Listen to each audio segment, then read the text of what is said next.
rappelle à tous les internautes, plus particulièrement ceux qui suivent la chaîne Sunita TV. Bienvenue, ou je dirais même re-bienvenue. Vous avez l'habitude de suivre cette émission sur l'émission Feedback, 100% interactive.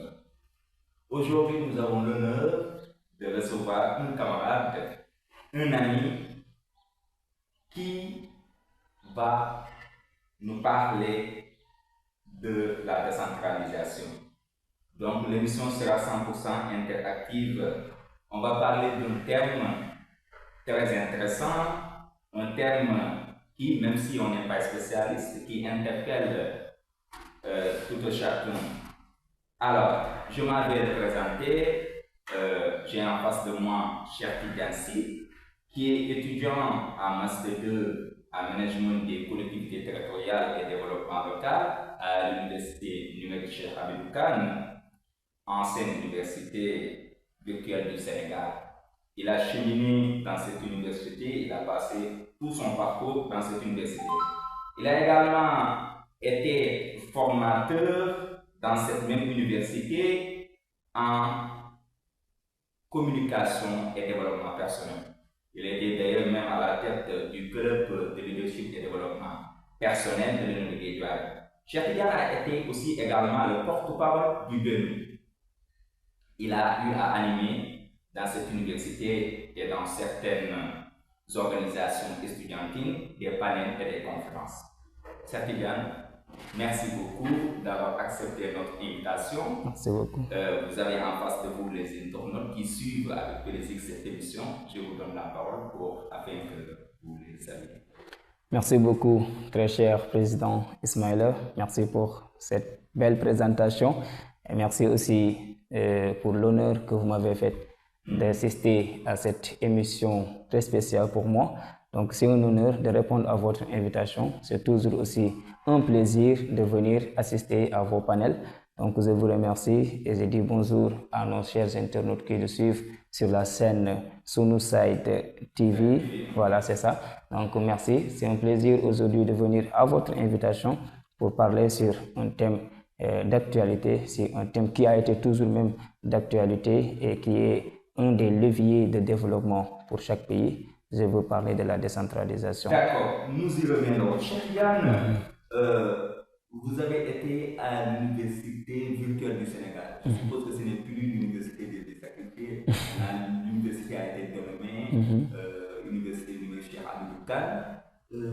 Est-ce que, avant de parler même de cette thématique, parce qu'actuellement, il me semble que c'est la deuxième université qui reçoit plus d'étudiants, et auparavant, ce n'était pas comme ça. Quand on orientait un étudiant à l'université numérique Cheikh Hamidou Kane, c'était tout un problème. L'étudiant ne voulait même pas partir. Il avait des préjugés, c'est une université de sacrifiée. Maintenant, quand on voit cet engouement des élèves qui viennent d'avoir le bac, choisissent cette université, qu'est-ce que cela vous inspire en tant qu'enseignant?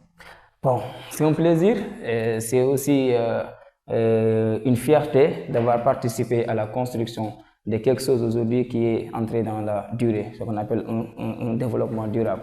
L'Université virtuelle du Sénégal, actuelle Université numérique Cheikh Hamidou Kane, c'est toute une histoire pour moi, ainsi que pour vous. On a été parmi les premières promotions de cette université. Je veux dire de la cohorte 3, la promotion 3 des bacheliers de 2015. Et aussi, nous avons assisté vraiment à l'avènement de cette université. On dit même que vous étiez des têtes brûlées, vous faisiez beaucoup de manifestations, des grèves d'humeur. Bon, on peut l'appeler ainsi, les têtes brûlées ou bien les photos de troubles. Mais si c'est pour établir la justice, je pense qu'on a été fiers parce que les conditions n'étaient pas réunies, les conditions pédagogiques n'étaient pas optimales, ainsi que les outils technologiques qu'on nous avait distribués n'étaient pas à la hauteur de nos attentes. Raison pour laquelle il y a une amélioration, mais cette amélioration est due à des combats répétitifs menés par les étudiants des premières promotions. Aujourd'hui, c'est 1, 2, 3, voire 4, un peu 5. Voilà, mais les 3 premières promotions ont posé les jalons aujourd'hui de cette université en se sacrifiant, en donnant corps et âme pour que cette université puisse obtenir la réussite aujourd'hui qu'elle a. Aujourd'hui, il y a des étudiants qui viennent s'inscrire à l'université, qui décident même d'être orientés à cette université. Ça me semble un peu paradoxal, au temps où on disait que c'est une université presque qui n'existe que de nom, et maintenant on voit cet engouement. Qu'est-ce que cela vous inspire en tant qu'enseignant? C'est que vous savez, à chaque époque, il y a des réalités. Aujourd'hui, c'est le numérique qui gouverne le monde. Auparavant, les étudiants choisissaient malgré eux, ou bien étaient orientés malgré eux à cette université. Mais pourquoi les tendances ont changé? C'est parce que cette université regorge une particularité, la possibilité d'étudier à distance et aussi de faire une formation en parallèle, ou bien d'obtenir son propre job en parallèle, ou bien de faire d'autres activités en parallèle. Ce sont des opportunités qu'offre l'université numérique chez Hamidou Kane. Raison pour laquelle aujourd'hui, vous avez dit tout à l'heure lors de votre présentation que c'est la deuxième université en termes d'effectifs derrière l'université Cheikh Anta Diop. Est-ce que même les tendances n'ont pas changé? Parce qu'il y avait 5 ans, on était en deuxième. Et jusqu'à présent aussi, on est en deuxième position. Peut-être que ça peut basculer d'ici quelques années. Parce que la capacité que regorge l'université numérique Cheikh Hamidou Kane, c'est le maillage du territoire national. On parle de Fonek, Fofula. Plus besoin maintenant que l'étudiant qui vient de Fongolémi est venu se déplacer jusqu'à l'île de Dakar pour faire ses études. Il peut rester là-bas avec le développement de la connectivité ou bien l'accès. Super. Quand vous parlez de l'université, de votre université, vous parlez avec amour, vous parlez avec un certain engouement. Oui. Nous y reviendrons. D'accord. On va organiser un numéro spécial. D'accord.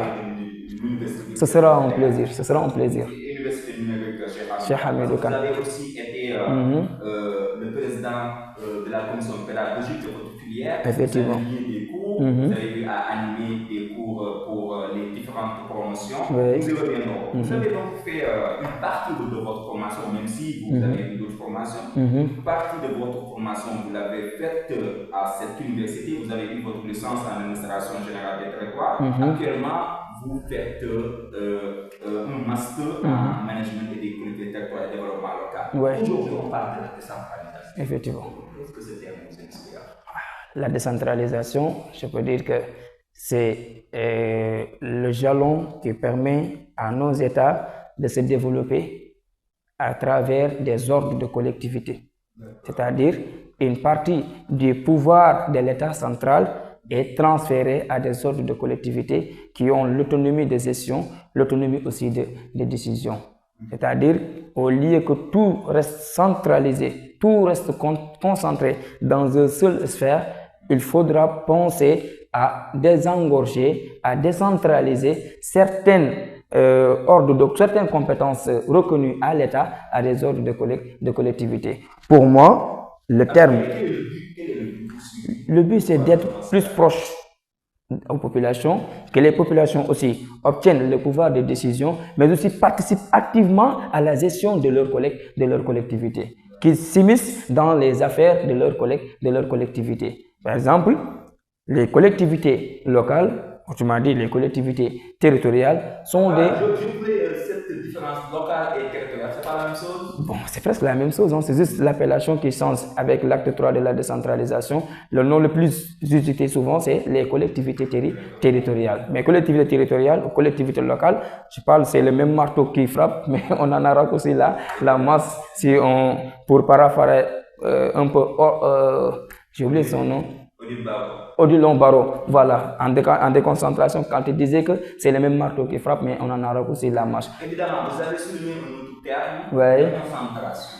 Déconcentration, c'est une technique d'organisation administrative, mais qui permet à l'État de libérer certaines compétences, de ses compétences à des ordres administratifs qui agissent au nom de l'État. Ce qu'on appelle la gouvernance territoriale à travers des agents de l'État, mais qui ont ce qu'on appelle les autorités déconcentrées, qui agissent au nom de l'État, qui représentent l'État central dans des collectivités locales, que ce soit la région.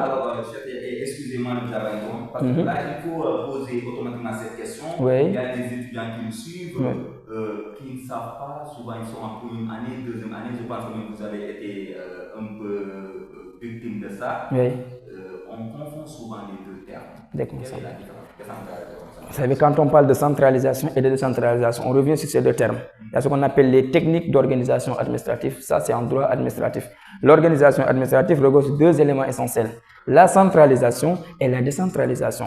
Maintenant, la centralisation a dans à son sein ce qu'on appelle la concentration et la déconcentration. La décentralisation, c'est à part entière. La décentralisation et la déconcentration, peut-être, ce qui fait leur similitude, c'est le préfixe D. Voilà. Mais là-bas, c'est centralisation, mais on décentralise. Là, c'est dans la centralisation, mais on déconcentre un peu. C'est-à-dire, c'est une petite parcelle de décentralisation, mais c'est toujours l'État qui agit. Alors que dans la décentralisation, au lieu qu'il y ait des nominations, par exemple, quand je parle de la déconcentration, les agents de l'État, les autorités déconcentrées. Quand on parle de la région comme collectivité locale, c'est le gouverneur qui agit au nom de l'État. Le département, le préfet, la commune, le sous-préfet. Ces agents-là, ces autorités sont des autorités déconcentrées. Ils n'ont pas... Ces autorités sont désignées par l'État. Par l'État. Ils n'ont pas la personnalité juridique. Maintenant, dans la décentralisation, les autorités qui agissent dans la décentralisation sont des autorités qui ont la personnalité juridique, c'est-à-dire qu'ils ont été élus par les populations. Elles ont été choisies par les populations à travers des élections. D'où récemment les élections territoriales ou locales de 2022, où les populations maintenant sont appelées à choisir leurs propres chefs qui agissent pour leur compte, qui agissent aussi pour le bien-être de la commune ou bien de la collectivité. La manière dont vous avez défini, vous êtes revenu sur la décentralisation, la déconcentration et la différence, je pense que c'est clair. Voilà. Maintenant, est-ce qu'il n'y arrive pas que ces deux termes se confrontent, où il y a en tout cas des conflits de compétences entre les élus locaux et les autorités déconcentrées? Souvent, il y a des conflits de compétences entre ces autorités. Par exemple, il y a les compétences transférées. J'ai un peu anticipé sur les 9 domaines de compétences que l'État a transférés aux collectivités locales. Ça, c'est avec l'acte 2 de la décentralisation en 1996, où 9 compétences ont été transférées à des collectivités locales. Ces compétences ne sont pas du ressort des autorités déconcentrées, mais des autorités décentralisées. Maintenant, le seul conflit, ou bien là où on note certaines nuances dans leur centre d'intérêt, c'est lorsque les autorités décentralisées, toutes les actions qu'elles font, toutes les politiques qu'elles font, il faudra l'approbation de ce qu'on appelle les représentants de l'État. Que ce soit les représentants de l'État. Si maintenant on va développer en termes d'échelon.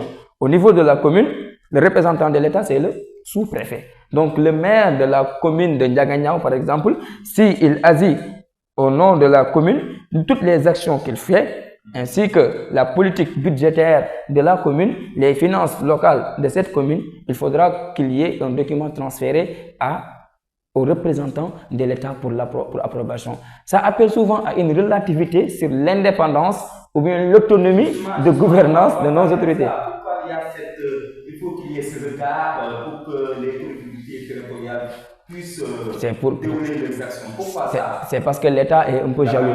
Il n'y a pas une démocratie, ou bien elle est relative. Parce que si vous dites que vous avez donné une autonomie de gestion, une autonomie de décision à des collectivités, et tout ce qu'ils font, il faudra votre approbation, c'est que vous étiez un regard sur eux. Parce que dans ce qu'on appelle les fondements de l'État, rappelons-le, il y a le territoire. Et l'État est le garant de la souveraineté de l'intégrité territoriale et de la souveraineté nationale. Donc tout ce qui se fait sur son territoire, l'État a un regard sur ça. Il a décentralisé bien, c'est vrai, mais cette décentralisation, elle est relative. Elle a tout le temps une mainmise sur ce qui se passe. Parce qu'il ne peut pas que son pouvoir soit un peu titillé ou bien remis en question. Mais pourquoi souvent, parfois même, une autorité déconcentrée peut entrer en conflit avec une autorité décentralisée, bien sûr. Pensez-vous en tant que spécialiste, en tant qu'étudiant dans ce domaine, ce regard, ou en tout cas ce contrôle, cette approbation ne doit pas être allégé? Normalement. Je pense qu'on doit partir sur de nouvelles bases, sur la décentralisation. C'est-à-dire alléger ou bien même donner totalement la liberté à ces collectivités territoriales de gérer bien leurs affaires. Par exemple, aujourd'hui, si le maire veut faire comment on l'appelle, sur le budget par exemple, un débit sur son budget, ou bien tirer sur son budget, il faudra ce qu'on appelle l'approbation du trésor public. Par exemple, des dépenses. Nous avons estimé que telle dépense est assigné à faire tel chantier, par exemple, telle recette. Par exemple, ou bien ce budget est alloué à ce chantier. Pour que le budget soit disponible, l'argent n'est pas dans les caisses de la municipalité. On fait l'expression de besoin, on envoie ça à la perception locale.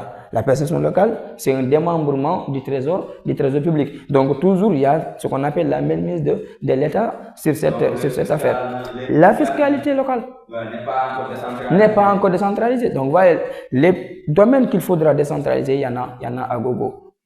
Il faudra maintenant penser à revoir cette politique de décentralisation, à arriver à un stade où on délocalise ou bien on donne la liberté à ces autorités territoriales de gérer librement leurs affaires. Alors Cheikh Tidiane, je rappelle, Cheikh Tidiane est un étudiant en management des politiques territoriales et développement local. Il a eu également sa licence en administration générale des territoires. C'est un passionné de la décentralisation. Alors Cheikh Tidiane, est-ce qu'il c'est l'heure de tirer le bilan de la décentralisation du gouvernement de notre société?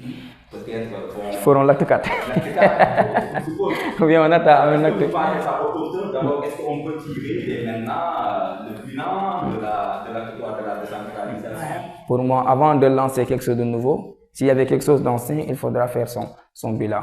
C'est-à-dire le bilan de l'acte 3 de la décentralisation. L'acte 3 a été mis sur place par l'ancien régime en 2013 avec le Code général des collectivités territoriales.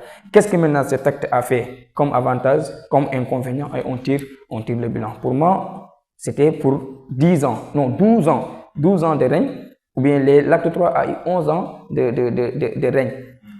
C'était permettre la départementalisation intégrale, la communalisation intégrale, mais aussi l'instauration de pôles urbains. Mais on n'a pas vu ça justement. Raison pour laquelle je dis qu'il faudra faire le bilan. Maintenant, tirer les leçons de l'acte 3 de la centralisation. Est-ce que la communalisation intégrale, quels sont les effets positifs, quels sont les effets négatifs? La départementalisation, comme le département en ordre de collectivité, le département est considéré comme collectivité locale, la commune comme collectivité locale. Maintenant, on fait des assises sur ça. Quels ont été les points forts et les points faibles? Est-ce que les pôles urbains ont été instaurés? Pour moi, il n'y a que Diamniadio. Le deuxième pôle, c'était Lagrouze, ce n'est pas encore mis sur pied. Ou bien si les chantiers ont démarré, je ne sais pas. Il faudra qu'on revoie. Vous, en tant que spécialiste, vous proposez quoi? Qu'on poursuive pour mettre en place. Qu'on fait un diagnostic d'abord. Ou bien on met un diagnostic. Le diagnostic de l'acte 3 de la décentralisation. S'il y a lieu de poursuivre l'acte 3, d'accord? S'il y a lieu aussi de changer et de mettre un autre acte, l'acte 4 par exemple, qu'ils le font. Alors, chef, il y a des gens qui sont pour le retour de la région comme collectivité territoriale. Peut-être vous partez de ces gens. Vous savez, la région a été considérée comme collectivité locale en 1986. L'acte 2 de la décentralisation. Quand je parlais tout à l'heure des 9 domaines de compétences transférés aux collectivités locales. Et en 2013, avec l'acte 3 de la décentralisation, on a posé, par exemple, on s'est penché directement sur la commune et le département. La région est supprimée comme collectivité locale. Maintenant, vous savez pourquoi la commune et le département? Elle est fédératrice. Le département est un démembrement de la région. La commune est un démembrement de la région. Nous avons 557 communes avec les dernières, l'acte 3 de la décentralisation. Et si on considère le département de Kermassa, peut-être qu'on est arrivé à 560. Ouais, voilà. Maintenant, le pourquoi on avait misé sur la commune et le département, c'est mieux se rapprocher des populations. Maintenant, c'est pas une sorte d'émiettement. C'est-à-dire on a émietté, on a saucissonné des communes qui n'ont aucune viabilité, on les divise en collectivité. En collectivité. Oui, ça aussi, c'est un des points, des points qui appellent à une réflexion pour voir est-ce qu'on peut revoir cette politique de communalisation intégrale. Parce que pour moi, avant qu'une souscription soit considérée comme collectivité locale, il faudra ce qu'on appelle miser sur les potentialités de cette commune. Et si cette commune vraiment n'a pas assez de potentialité, ça aussi, ça laisse à désirer. Est-ce que vraiment il y avait intérêt de considérer cette commune comme collectivité locale. Maintenant, ceux qui appellent la région comme collectivité locale aussi, peut-être qu'ils ont leur argument à valoir dans cette stratégie de décentralisation. Je suis pour. Je suis pour le retour de la région comme collectivité locale.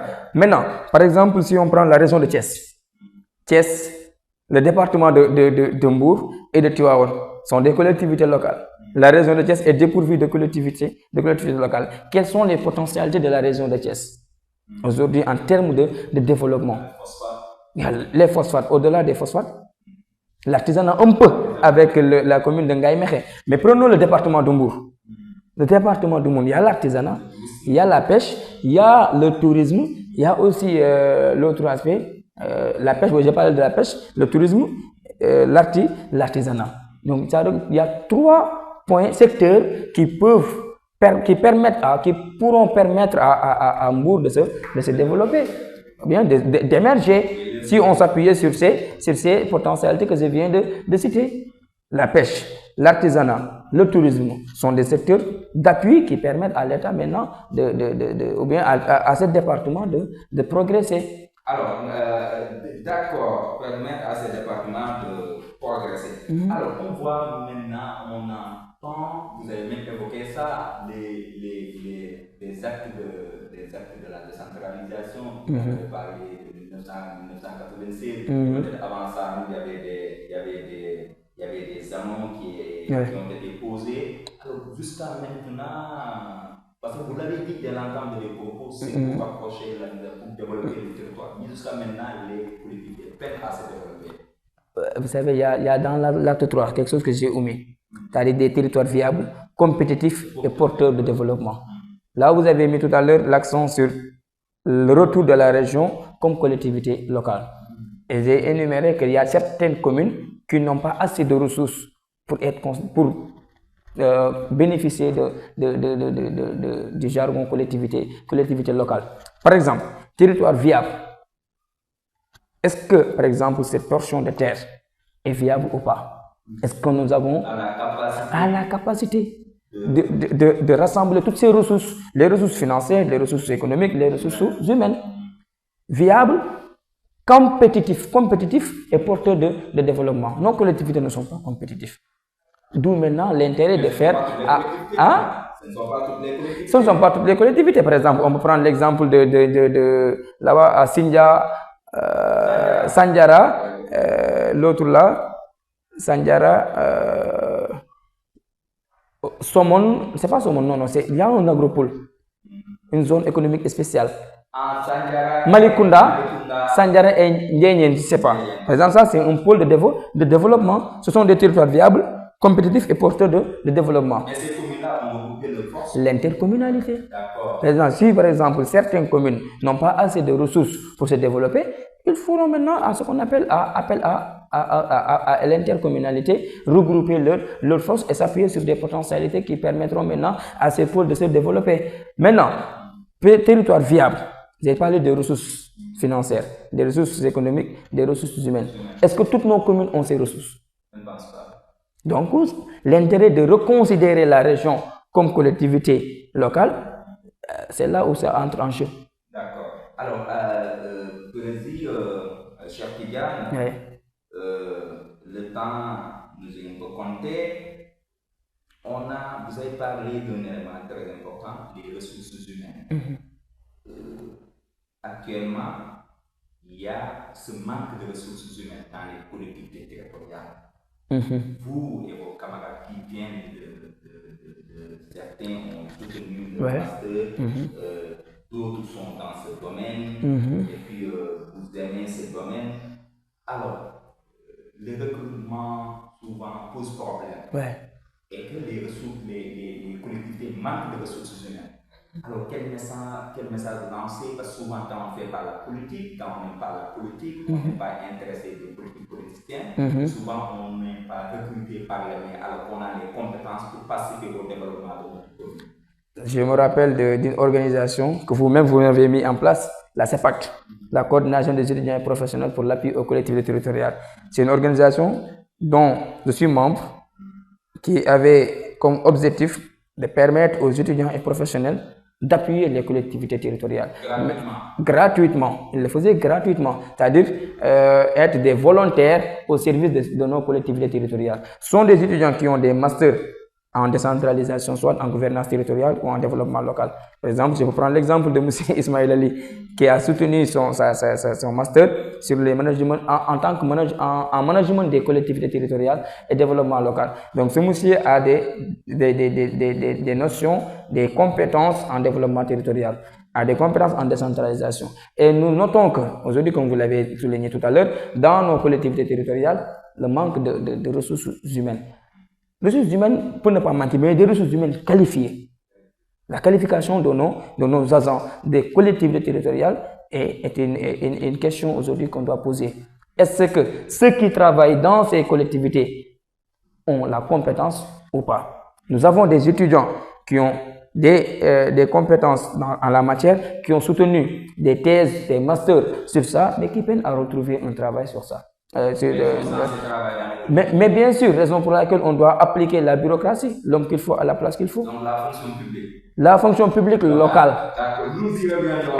Parce que chaque fois, c'est un domaine passionnant. Chaque fois qu'on parle de décentralisation, d'autres termes, d'autres notions subsistent. Vous avez parlé de l'intercommunalité. Voilà. Ça doit être une mission spéciale. Parler de l'intercommunalité, donner des exemples, parler aussi de la fonction publique locale. Et du marketing territorial. Effectivement. Il y a énormément de notions. C'est ça. Et les étudiants en décentralisation, les spécialistes, les chercheurs, tous ceux qui sont intéressés par le développement de leur territoire ont besoin de ces thématiques. Donc, on ne peut pas parler de tout dans une seule émission. Donc, on aura l'occasion d'en reparler avec notre cher invité, cher Tidiane, votre dernier mot. Bon, c'est vous remercier. C'est un honneur tout le temps de travailler avec vous. Et je rappelle, je dis à nos chers internautes que moi qui suis invité, je suis invité par mon formateur, mon président.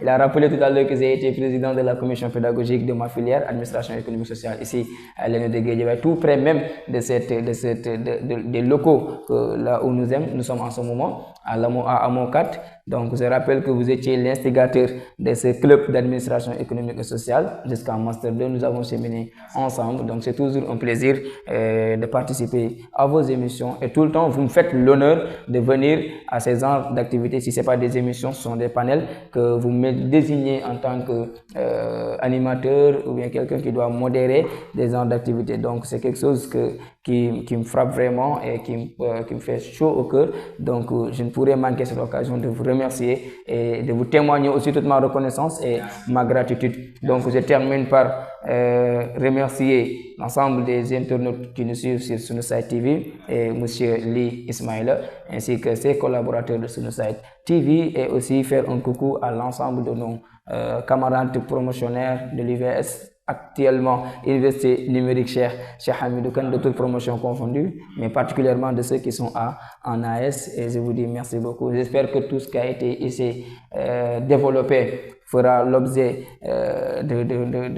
d'une écoute attentive selon nos internautes et aussi que ça pourrait participer à construire un Sénégal que nous rêvons, un Sénégal maintenant prospère, un Sénégal développé, un Sénégal maintenant qui va s'appuyer sur la décentralisation. Merci beaucoup, cher Tidiane. Je rappelle également, c'est un formateur en prise de parole en public. On aura l'occasion, c'est promis, on aura l'occasion de l'inviter encore et encore pour partager ses expériences, ses connaissances avec ses cadets, avec ses frères, avec ses amis, avec ses camarades, avec tous les internautes, particulièrement ceux qui suivent sur Sunusite TV. Merci, à la prochaine. Merci beaucoup.